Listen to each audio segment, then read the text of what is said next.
নমস্কার বন্ধুরা, আজ আমি খুবই সিম্পল একটা রেসিপি তৈরি করব। আজকে আমি তৈরি করব চারাপোনা মাছের ঝাল। এটি একটি খুবই সিম্পল রেসিপি। সবার প্রথমে আমি মাছগুলো ভালো করে ধুয়ে ছোট ছোট করে কেটে নিয়েছি। দুটো মাছ এখানে 4 টুকরো করে কেটে নিয়েছি। নিয়ে আমি ভেজে নেব এপিটাপিট। জ্যান্ত, এগুলো কিন্তু জ্যান্ত মাছ। ভাজার সময় একটু লেগে যেতে পারে, তার কারণে একবারে কড়া নিচটা পুরোপুরি ভালোভাবে ভাজা হয়ে যাবে, তারপরেই উল্টাতে হবে, নাহলে নিচটা ভেঙে যেতে পারে। মাছগুলো আমি একটু লাল লাল করে ভেজে নিলাম কড়া করে। তারপরে আমি ওই তেলে 1/2 চা চামচ কালো জিরে আর 4টে থেকে 5টা কাঁচা লঙ্কা ফোড়ন দিয়ে একটু নাড়িয়ে নিয়েই দিয়ে দেব আদা আর জিরে বাটা।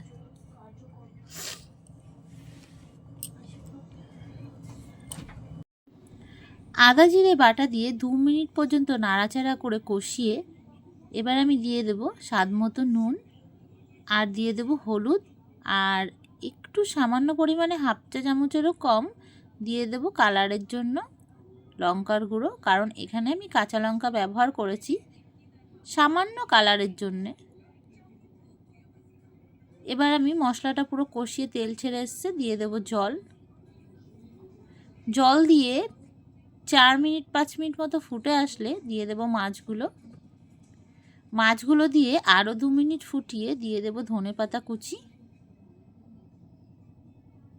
ব্যাস রেডি হয়ে গেছে সিম্পল চারাপোনা মাছের ঝাল। এটি কিন্তু সকলেই খেতে পারবে, ভাতের সঙ্গে খুবই ভালো লাগবে। ভিডিওটি ভালো লাগলে অবশ্যই লাইক সাবস্ক্রাইব করে পাশে থাকবেন।